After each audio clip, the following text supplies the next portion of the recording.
Hey, what's up, everybody? This is Wesley Hamilton and April Jackson. We're excited to share some things from our Sunday Safe Spaces. You are here with us because we have a compilation of some really wonderful, educated, knowledgeable psychologists, scientists, a therapist, Wes and myself. And this is all about mental health. It's Mental Health Awareness Month, you guys. Yes, I think this is a amazing direction for those that are looking for some type of advice when it comes to healing, overcoming grief, looking for therapy. Um, as I've listened to this a few times, I've been empowered. So I think empowerment would be something that you guys can get from this as well. There's some really good practices that can support your mental health journey. You can hear Taylor Pinkston talk about how therapists too are human beings and that they're just as vulnerable as all of us are. And that can really help because it gives us all permission to really be honest and true with our feelings and our emotions, especially if they're negative, which, Wes and I were just talking about. Dr. Melissa Hankins talks about for every negative saying, what are you supposed to do, Wes? You have to give yourself 10 positive things to say. And that takes a little bit of work. So we should make sure that we practice these things. And you can get some great advice and guidance on how to do that by listening. Yeah. And if you guys go into the link of the YouTube short in the description, there are some hyperlinks to our Sunday Safe Spaces. We are on most every third Sunday of the month. Wes and I have been so blessed to meet with so many people. We feel like we've made some success in our life, and we wanted to share that. This space has helped us, right? Definitely. I think it's definitely helped. And I know that it will help anybody that's trying to listen and maybe don't have time to go through every episode. So just being able to listen to some great advice while you're out riding, exercising, sitting at home, like all of these great things to get some type of empowerment and influence for you to have a better, greater life. Yeah. So Mental Health Awareness Month is coming to an end, but it's on all the time. So you guys listen, let us know what you think, and we're so happy you joined us. Thank you.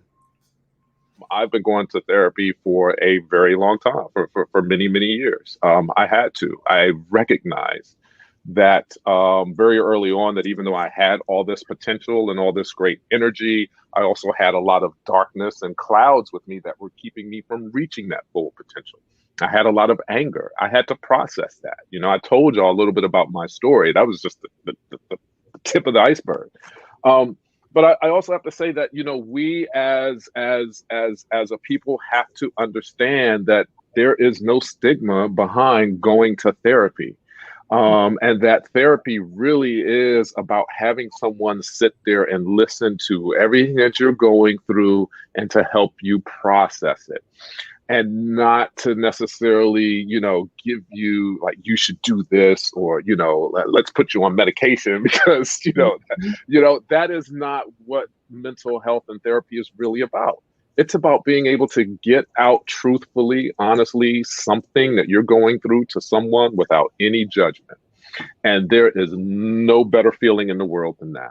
And if you can't find it in your significant other, then find it in your therapist. And I would encourage you to look, I have sometimes come home and my wife and just like started bawling in her lap because of what I've been going through.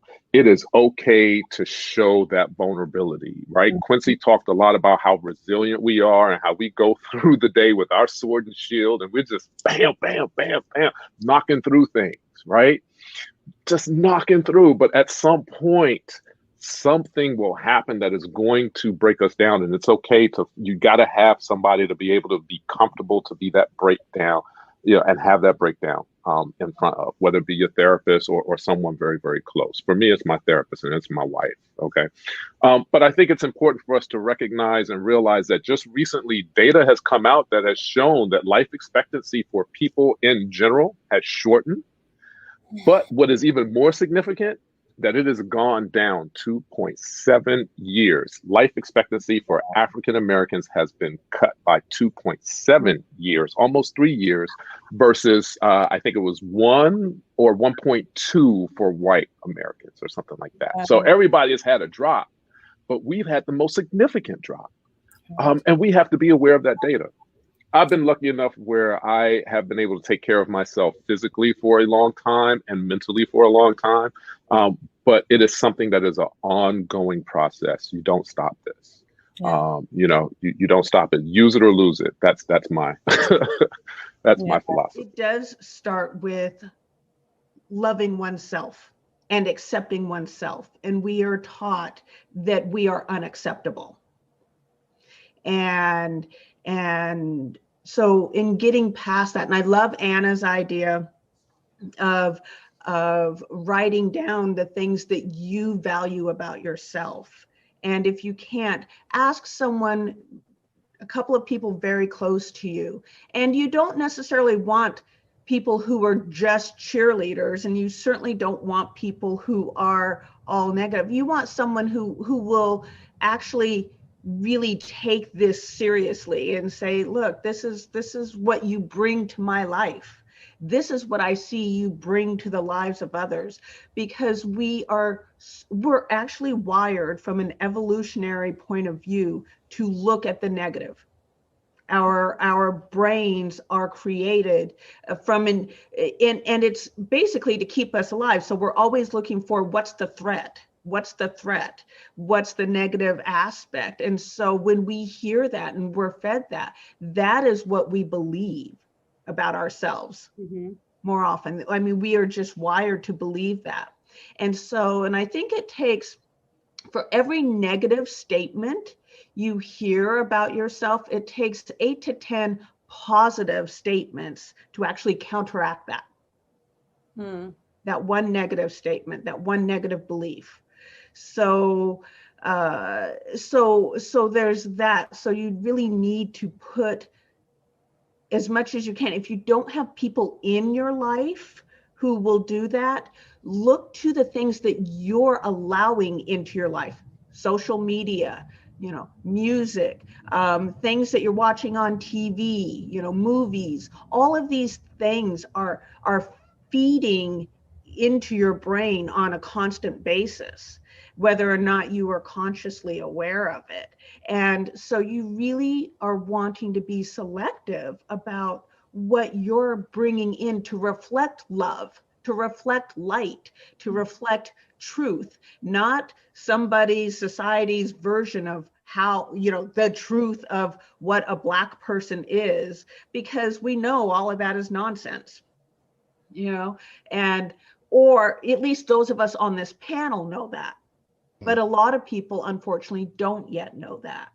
And they are fighting the fight, and we are fighting the fight. And so, for us to come up and really, as Anna said, be the light. And maybe we are some of those voices, absolutely, that people will look to say, okay, that is not just Blackness, that's truth. I don't care what color you are. You could be black, white, yellow, orange, polka dot. It doesn't matter. It's really, who are we authentically? There's this idea that I don't know, therapists have it all together, or that, I don't know, we have defied and overcame our mental health, and we're not dealing with anxiety and our PTSD and our depression, but we're human beings with a history, with things that we are struggling with, just like anyone else. And that permission is so important to me. I practice it, I teach it. Give yourself the permission to feel, to be an imperfect human who is still trying, still thriving, still actively healing every single day. And you know, the more I give that permission, I think April said it earlier, we just give others the permission to do the same. Like it really is a community act. And I know Nakia would agree that self-love is about community. Like it is not some selfish, individual, all about me thing. When I love on me, my daughter is learning to do the same. Like she is learning how to do that. That's a community act. And I just think it's so beautiful to self-love as a coping skill, to call a therapist if you need it. You know, there are Black therapists out there who want to help you heal, who want to, you know, normalize your depression, anxiety, these things that you are dealing with, because you're not alone. Journaling is powerful for anyone, but I think that it was one of the biggest things that helped me just as a Black man finding acceptance, being able to write the things that I didn't accept. And for some reason, once I wrote them down, it kind of put a bad taste in my mouth. I was like, why don't I accept that? You know, why am I looking at myself that way? And so I always tell people, write your pain down on paper, because sometimes when you start to see those words and how you feel, it makes you start changing it, you know. But if it's stuck in your head, it could just be stuck in your head and you don't have nowhere to release it to start to think differently. So journaling, y'all. I wholeheartedly agree. And when you say it gets stuck in your head, I think of like the circle, right? And so when we talk about meditation and affirmations and focus, we do that with the negative. I don't have any money. I don't have any money. Dang, I don't have any money. I'm so upset I don't have any money. I can't pay the bills because I don't have any money. I'm in pain. And you just keep thinking and thinking and thinking. Or if somebody does something to you, and I've done it. I tell people the stories. I tell 5 people the story. So now all 5 people have heard of the pain. And then I think about it again. And so I've like relived that event a dozen times, and it's in my mind, and it's in my body reflects it. I get tense, I get upset, I get mad every single time. And so being able to flip the switch on that, what did I learn from that? What can I do differently? You know, maybe the purpose is I'm going to make more money. I'm going to receive more money. I'm going to find a new job. I'm going to work a little harder. I'm going to, you know, start focusing on what you're capable of, and write, like you said, write it out, get it out, verbally share it with somebody who is safe and who you can trust, or just say it out loud to yourself. There's no shame in talking to yourself. You know, that's considered a stigma too. I mean, because honestly, when you look at things, it's like when you send that long text message and then you delete it. Like I feel like a lot of people do that, right? Yeah.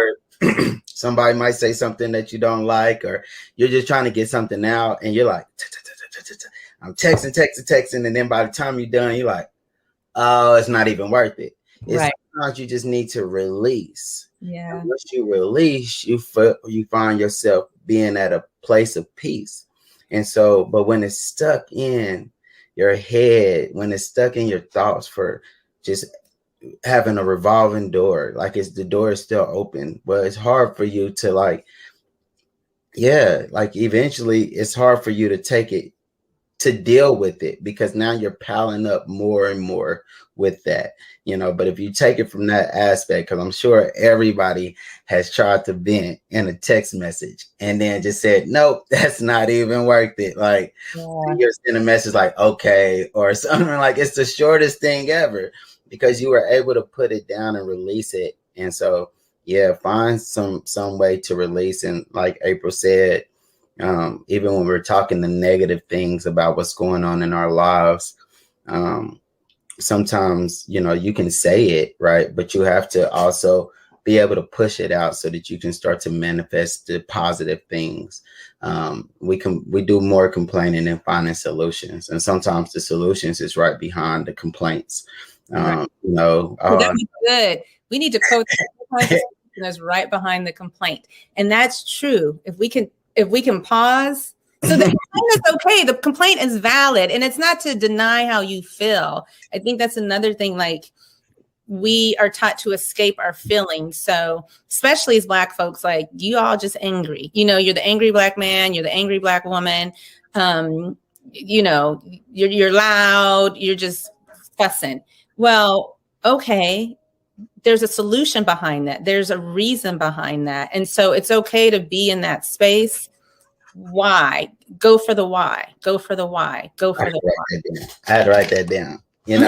I had to write that down. Once you said it, I said, you know what? Let me write that down. Yes, yes, you're right. The solution is behind the point. And you're empowered, like you have it.